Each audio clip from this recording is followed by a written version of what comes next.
সময়ত যিমানসমূহ পৰীক্ষা দি আহিছোঁ নিজেই হওক দাস আমি আৰু বিভিন্ন ধৰণৰ অভিজ্ঞতাৰ পৰা পৰীক্ষা হলৰ আগত ল'বলগীয়া সাৱধানতা আৰু বৰ্তমান পৰীক্ষাৰ ওচৰত ছাত্ৰ ছাত্ৰীসকলৰ যিবোৰ মানসিক সমস্যা দেখা দিয়ে সেইসমূহ পৰিত্ৰাণ পাবৰ বাবে আপোনাৰ মতামতটো আমাৰ দৰ্শকসকলক এবাৰ জনাওক। চাওক, মই এজন কলেজৰ ষ্টুডেণ্ট হয়, মই এইবিলাক সমস্যাত ভুগি আহিছোঁ, কিন্তু আমি তাৰ পৰা কি যিখিনি নিগেটিভখিনি এৰি পেলাই আমি পজিটিভখিনি ল'ব লাগিব।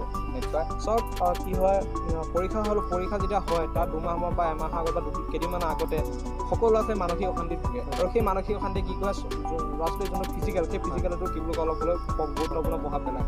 চব আৰু মই আপোনাক প্ৰথমতে কৈছোঁ। নমস্কাৰ বন্ধু বান্ধৱীসকল, স্মাৰ্ট হেল্থ ভিডিঅ' পাৰ্চনৰ সকলো দৰ্শককে স্বাগতম জনাইছোঁ। বন্ধু বান্ধৱীসকল, আজি এটা বিশেষ ব্যতিক্ৰমী ভিডিঅ'টো এনেধৰণৰ চেনেলটোত বৰ্তমান এডুকেশ্যনেল ভিডিঅ' আৰু লগতে এক্সক্লুচিভ আৰু বিভিন্ন ধৰণৰ আছামিজ টেকনিকেল ভিডিঅ'সমূহ আগবঢ়াই আহিছোঁ। আৰু বহুতো বন্ধু বান্ধৱীয়ে মোক কমেণ্ট কৰি জনাই আছিল যে চেনেলটোত এনেকুৱা ধৰণৰ এটা এডুকেশ্যনেল ভিডিঅ' বনাওক আৰু এডুকেশ্যনেল টক শ্ব' লাগে সকলোকে, আৰু সেয়েহে মই আজি আপোনালোকৰ মাজত এটা বিশেষ ভিডিঅ' লৈ আহিছোঁ আৰু আশা কৰিছোঁ ভাল পাব আৰু বিভিন্ন ধৰণৰ সহায় সহযোগিতা আগবঢ়াব মই চেষ্টা কৰি আছোঁ চেনেলটিৰ জৰিয়তে। বন্ধু বান্ধৱীসকল, আপোনালোকে উপকৃত হওক আৰু আন 10জনকো উপকৃত কৰিব এই ভিডিঅ'টোৰ জৰিয়তে। আমি আজি আলোচনা কৰিম এটা এডুকেশ্যনেল টক শ্ব'। বন্ধু বান্ধৱীসকল, এনেকুৱা ধৰণৰ টক শ্ব'সমূহ পাই থাকিবৰ বাবে চেনেলটি ছাবস্ক্ৰাইব কৰিব, কাষত থকা বেল আইকনটো প্ৰেছ কৰিব আৰু বন্ধু বান্ধৱীলৈ শ্বেয়াৰ কৰিব। তো বন্ধু বান্ধৱীসকল, আজি কথাটো এনেধৰণৰ যে এডুকেশ্যনেল টক শ্ব'সমূহত বিভিন্ন ধৰণৰ ছাত্ৰ ছাত্ৰীৰ লগতে তো বন্ধু বান্ধৱীসকল, আজি আপোনালোকৰ মাজত উপস্থিত আছে মোৰ সতীৰ্থবৃন্দ শ্ৰী অংকন দাস আৰু জীৱনজ্যোতি মিউজিকেল 85ৰ এজন বিশেষ ইউটিউবাৰ আৰু জনপ্ৰিয়তা অৰ্জন কৰিব সক্ষম হৈছে বিভিন্ন ধৰণৰ ৰসাল ভিডিঅ'ৰ জৰিয়তে। আজি তেখেতক এই অনুষ্ঠানটিৰ মূল বিষয়বস্তু হৈছে যে ছাত্ৰ ছাত্ৰীসকলৰ এডুকেশ্যন ৰিলেটেড এটা ভিডিঅ' বনাব দিছিল আৰু বিভিন্ন ধৰণৰ সমস্যাসমূহ চলিউশ্যন দিবলৈ তেওঁক নিমন্ত্ৰণ কৰি লৈ আহিছোঁ মোৰ চেনেলটিলৈ। আৰু দাস, আপোনাক মন্তব্য আগবঢ়াবলৈ মই দিছোঁ। ধন্যবাদ। প্ৰথমতে আপোনাক ধন্যবাদ জনাইছোঁ যে আপুনি এইখিনি কাৰণে মোৰ যোগ্য বুলি ভাবিছে। বাকী আপোনালোকেও আমাৰ ভক্তভাগ ছাপোৰ্ট কৰিব, তেওঁ যাতে ভাল ভিডিঅ'বিলাক পাবলৈ সক্ষম হয় তাক খবৰ আপোনাক আগবঢ়াইছোঁ। ধন্যবাদ। দাস, আপোনালৈ মোৰ প্ৰথমটো কুৱেশ্যন। বৰ্তমান সময়ত দেখা গৈছে ছাত্ৰ ছাত্ৰীসকলৰ জীৱনৰ ভৱিষ্যতৰ ক্ষেত্ৰত বিভিন্ন ধৰণৰ সমস্যা হৈ পৰিছে।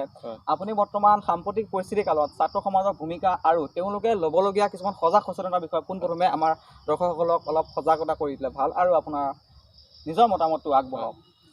ধন্যবাদ। প্ৰথমতে আপোনাক ধন্যবাদ জনাইছোঁ যে আপুনি মোক এইখিনিৰ কাৰণে যোগ্য বুলি ভাবিলে। হয়, চাবলৈ গ'লে চাওক, আজি যোনটো পৰিস্থিতি কৰোণা ভাৰততে হওক বা বিশ্বৰ বিভিন্ন প্ৰান্ততে হওক কৰোণাই মহাকাল সৃষ্টি কৰি ৰাখিছে। গতিকে এই সমাজত কি হয়, ছাত্ৰ সমাজৰ বহুত কৰণীয় থাকে। চাওক, আমি এতিয়া মাৰ্চ মাহৰ পৰা আমাৰ ভাৰতবৰ্ষৰ কথা ক'বলৈ যাওঁ, বিভিন্ন ধৰণৰ স্কুল কলেজবিলাক বন্ধ হৈ আছে, ছাত্ৰ সমাজ যথেষ্ট ক্ষতি হৈছে। কিন্তু সেই ক্ষতিখিনি আমি পূৰণ কৰিব লাগিব। কাৰণ চাওক, আজিকালি পদ্ধতিটো এনেকুৱা হৈছে কেৱল ছাত্ৰ ছাত্ৰীসকলক পাছ কৰাৰ ওপৰত বেছি গুৰুত্ব দিয়ে।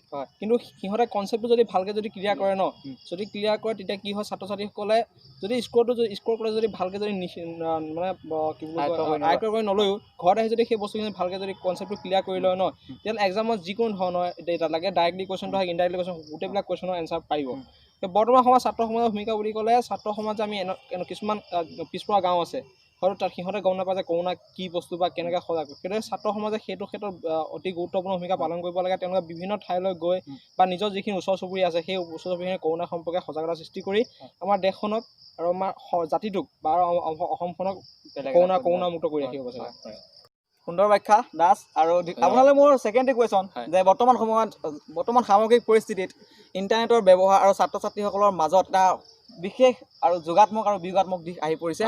আপুনি অলপ যোগাত্মক আৰু বিয়োগাত্মক দিশটোৰ প্ৰতি তেওঁলোকে কেনেকৈ দুইটা দিশত তেওঁলোকে অলপ সমীৰভাৱে থাকিব তাক লৈ অলপ আপোনাৰ মতামত। চাওক, আজি বিশ্বৰ যদি আমি বিভিন্ন প্ৰান্তলৈ যাওঁ সকলো ক্ষেত্ৰতে ডিজিটেল আৰু টেকনিকেল বস্তুবিলাক খুব জনপ্ৰিয় এতিয়া।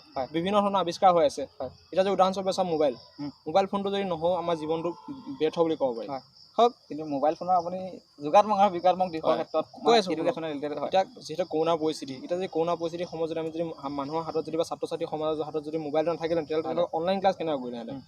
বিশেষকৈ অনলাইন ক্লাছৰ কাৰণে মোবাইলটো বা কম্পিউটাৰটো বা যিবিলাক ৰিলেটেড বস্তুবিলাক খুব গুৰুত্বপূৰ্ণ। চাওক, পৃথিৱীত বিভিন্ন ধৰণৰ বস্তুবিলাক আৱিষ্কাৰ হৈছে, সেই বস্তুবিলাক আৱিষ্কাৰ হোৱাৰ দুটা কাৰণ থাকে, এটা বিয়োগাত্মক এটা যোগাত্মক।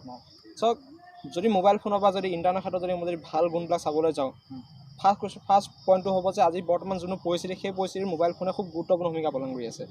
ছেকেণ্ডটো হ'ল কিছুমান ছাত্ৰ ছাত্ৰীয়ে হয়তো কিতাপ পঢ়াৰ প্ৰতি ধাউতি নাথাকিব পাৰে, কিন্তু সিহঁতে যদি সেই মোবাইল ফোনে যদি কিতাপ পঢ়া যিখিনি মূল বস্তু সেই বস্তুখিনি মোবাইলতে যদি বিভিন্ন প্ৰকাৰে চাবলৈ পায় তাৰ পৰা যথেষ্ট উন্নতি হ'ব। আৰু চাওক আমি কিছুমান কিতাপ নাপাওঁ, ধৰি লওক আমি এতিয়া যদি আমেৰিকাৰ বিষয়ত জানিব লগা হয় বা স্পেইনৰ বিষয়ত জানিবলগীয়া হয়, আমি বিভিন্ন তথ্য জানিবলৈ আমি কিতাপ পোৱা নাযায় বা বিচাৰিলেও পোৱা নাযায় বা যদি থাকে আমি গম নাপাওঁ।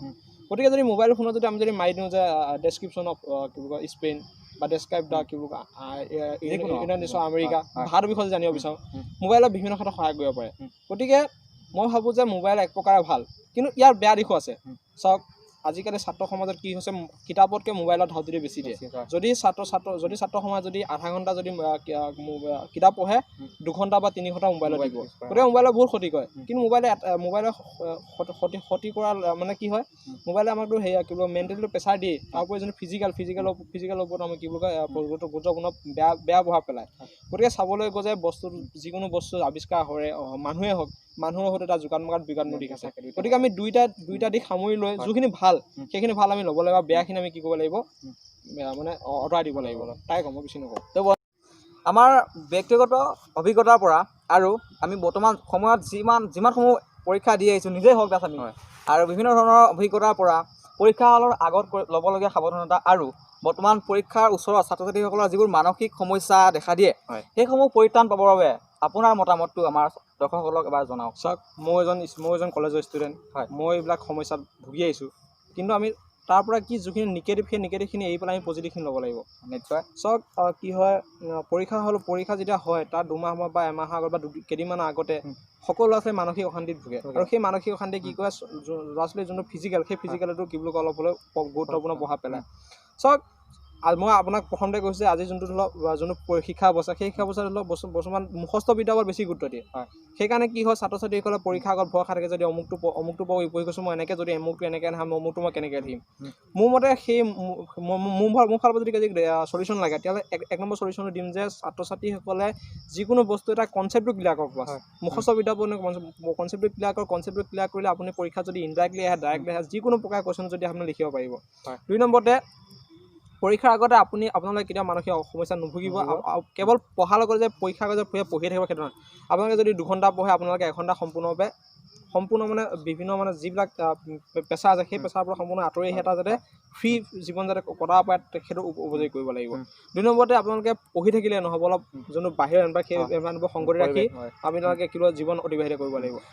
আৰু পৰীক্ষা হলত কি বুলি কয়, পৰীক্ষা হলত বহুতে ভয় খায় যে কি বুলি কয় মই যদি অমুকৰ লগত নপঢ়োঁ বা সি অমুকখিনি পঢ়ি আছে অমুকখিনি, নিজে পঢ়ক না, বেলেগ কথা নিজে পঢ়ি পেলাই কেনেকৈ জ্ঞানখিনি আহক পাৰে, নিজৰ কথা নিজৰ, পিছৰ কথা পিছত। যে 1 নম্বৰ কুৱেশ্যন এটা নোৱাৰি যেন তেওঁ, কিন্তু লং কুৱেশ্যন চবক হেল্প কৰিব নোৱাৰে ন, সেইটোৱে কথা। গতিকে মানসিক সমস্যা নুভুগিব, খুব ফ্ৰী মনে পৰীক্ষা দিয়ক, আপোনালোকৰ পৰীক্ষা ভাল হ'ব। আৰু মোৰ নিজৰ এক্সপিৰিয়েঞ্চৰ পৰা কৈ আছোঁ, মোৰ পৰীক্ষা ভাল হয়।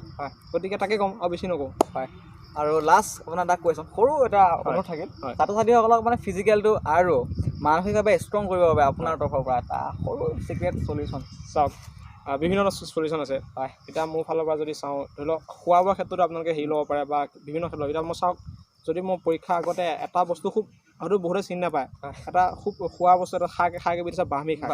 সেই ব্ৰাহ্মী শাক যদি আপোনালোকে যদি খায় তেতিয়াহ'লে আপোনাৰ স্মৃতি শক্তিটো বৃদ্ধি পাব, মানে যোনটো ব্ৰেইনটো খুব ঠাণ্ডা পৰি থাকিব। সেইটো ফাৰ্ষ্ট চলিউশ্যন। 2 নম্বৰতে আপোনালোকে ফ্ৰী মনে থাকিব লাগিব, আপোনালোকে সকলো সমস্যাৰ পৰা আঁতৰি থাকিব লাগিব।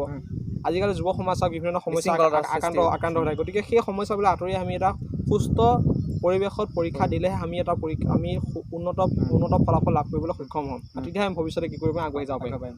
বন্ধু বান্ধৱীসকল, আপোনালোকে গম পালে, আৰু আপোনালোকৰ শিক্ষাৰ দীক্ষাৰ ক্ষেত্ৰত বিভিন্ন ধৰণৰ আপোনালোকৰ মনোযোগিতা আগ্ৰহ আৰু তদুপৰি লাগিব আপোনালোকৰ একাগ্ৰতা আৰু ধ্যান ধাৰণা।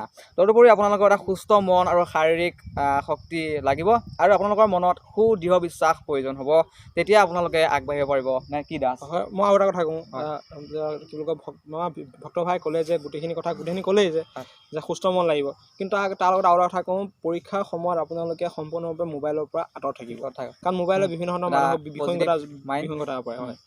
আৰু পৰীক্ষাৰ পিছত তো বন্ধু বান্ধৱীসকল, আপোনালোকক এনেকুৱা ধৰণৰ ভিডিঅ'ৰ উপৰিও আপোনালোকক বিশেষ ধৰণৰ ৰসাল আৰু মনোযোগ আৰু তদুপৰি আপোনালোকৰ এণ্টাৰটেইনমেণ্ট দিবলৈ এণ্টাৰটেইনমেণ্ট ভিডিঅ' আগবঢ়াইছে আমাৰ মিষ্টাৰ দাস জীৱনজ্যোতি মিউজিকেল নামৰ এটা নমস্কাৰ দেই। ইউটিউব চেনেল আৰু বিভিন্ন ধৰণৰ কাম কৰি বৰ্তমান সময়ত জনপ্ৰিয়তা অৰ্জন কৰি আহিছে আৰু তেখেতে আজি মোৰ এই বিশেষ সময় দিয়াৰ বাবে তেখেতক মই বহুত বহুত ধন্যবাদ জ্ঞাপন কৰিছোঁ আৰু তদুপৰি তেওঁৰ লিংকটো মই ডেছক্ৰিপশ্যনত দি দিম আৰু আপোনালোকে চাব আৰু এটা বিশেষ অনুৰোধ আপোনালোকে যদিহে আপোনালোকৰ যিসমূহ প্ৰতিভাসমূহ দেখাব বিচাৰিছে বা আপোনালোকৰ যিসমূহ আপোনালোকে যি কৰি ভাল পায় মিউজিকেল ৰিলেটেড আৰু কালচাৰেল যিকোনো ৰিলেটেড আপুনি এই ব্যক্তিজনক লগ কৰিব পাৰে আৰু মই ডেছক্ৰিপশ্যনত নাম্বাৰ আৰু লিংক দি দিম আপোনালোকে সহায় সহযোগিতা আগবঢ়াব তেখেতকো ছাপোৰ্ট কৰিব ধন্যবাদ